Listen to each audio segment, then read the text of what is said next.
நேரடியாவே கேக்குறேன் CM sir, மிரட்டி பாக்குறீங்களா?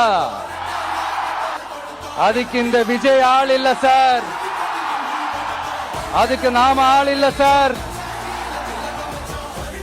என்ன செஞ்சிருவீங்க? மேக்சிமம் கொள்கைய சும்மா பேருக்கு மட்டும் வச்சுக்கிட்டு குடும்பத்தை வச்சு கொள்ளையடிக்கிற உங்களுக்கே இவ்வளவு இருந்தா,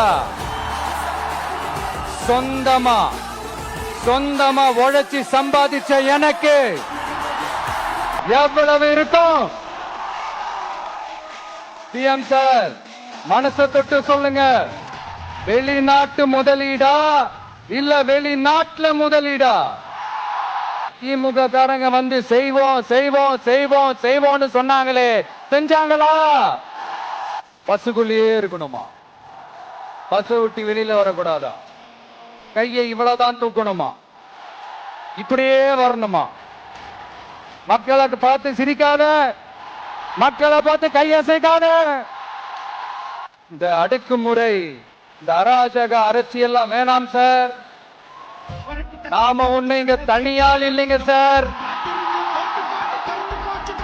மாபெரும் மக்கள் சக்தியோட பிரதிநிதிங்க சார், மாபெரும் பெண்கள் சக்தியோட சகோதரன் சார்.